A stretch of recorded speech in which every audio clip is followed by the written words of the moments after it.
कुछ दिन पहले गृह मंत्री अनिल विज के दरबार में कैथल की 2 महिलाओं ने उनकी शिकायत पर कैथल पुलिस द्वारा कार्रवाई न करने को लेकर न्याय की गुहार लगाई थी, जिस पर संज्ञान लेते हुए मंत्री ने पुलिस कप्तान मकसूद अहमद को आरोपियों के खिलाफ सख्त कार्रवाई करने के फोन पर आदेश दिए थे, जिनकी पालना में अब कैथल एसपी एक्शन मोड में दिखाई दे रहे हैं। पहले कबूतरबाजी के एक मामले में महिला के साथ की गई धोखाधड़ी के संबंध में पीड़िता ने कैथल पुलिस द्वारा आरोपियों पर कार्रवाई न करने को लेकर मंत्री के दरबार में गुहार लगाई थी, जिस संबंध में गृह मंत्री अनिल विज ने हरियाणा के डीजीपी को फोन पर बोला था कि आप कैथल के एसपी को कार्रवाई करने के लिए बोलो, वरना मैं उसके खिलाफ एक्शन लूंगा। वहीं इस मामले में कैथल एसपी ने डीजीपी व गृह मंत्री के आदेशों के बाद इस पूरे मामले की दोबारा से जांच करने के लिए एक नई एसआईटी का गठन किया है, जो इस पूरे मामले की जांच कर जल्दी कार्रवाई करेगी। वहीं दूसरे मामले में महिला पर एसिड अटैक करने वाले आरोपियों के खिलाफ कार्रवाई न करने पर खुद गृह मंत्री अनिल विज ने कैथल एसपी को फोन करके आरोपियों के खिलाफ सख्त कार्रवाई करने के आदेश दिए थे,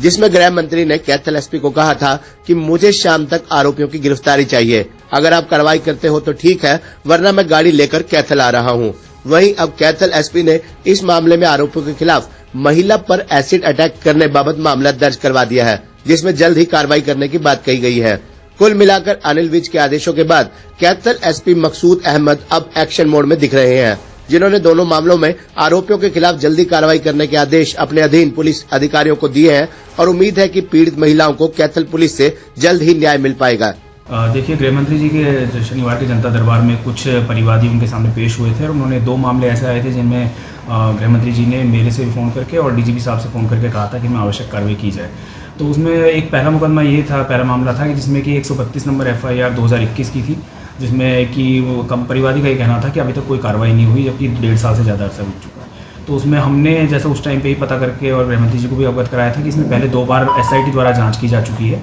और पहले एक बार कैथल जिले की SIT ने जांच की है DSP की अगुवाई में और दूसरी बार अम्बाला जिले की SIT ने DSP की अगुवाई में जांच की और दोनों बार इस मामले को कैंसिल किया गया है। लेकिन अभी ये हुआ था कि अभी जब गृह मंत्री जी के सामने परिवादी पेश हुए थे तो उन्होंने कुछ नए तथ्य पेश किए थे। उन्होंने एक वीज़ा की कॉपी पेश की थी, जिसका उनका कहना था कि भाई ये नए सबूत आए हैं। तो उन लोगों को और गृह मंत्री के आदेशानुसार और उन्हीं सबूतों को मद्देनजर रखते हुए भी एक नई SIT का गठन किया गया है और इसकी एक नए सिरे से पूरी तरह से जांच की जाएगी, नए तथ्यों को देखते हुए, और जो भी कार्रवाई बनेगी वो आवश्यक कार्रवाई की जाएगी।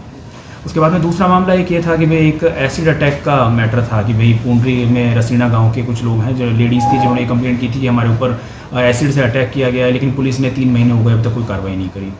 तो उसमें वैसे हमने पहले प्रारंभिक जांच की हुई थी, जिसमें कि उसमें थोड़े संदिग्ध हालात पाए गए थे, इसलिए प्रिवेंटिव एक्शन उसमें लिया जा चुका था, लेकिन FIR नहीं हुई थी। तो अभी गृह मंत्री जी के आदेशानुसार हमने उसमें FIR दर्ज कर ली है और FIR दर्ज करके अब जो भी आवश्यक आगे जाँच की जाएगी और जैसा भी हालात पाए जाएंगे उसके अनुसार कार्रवाई की जाएगी।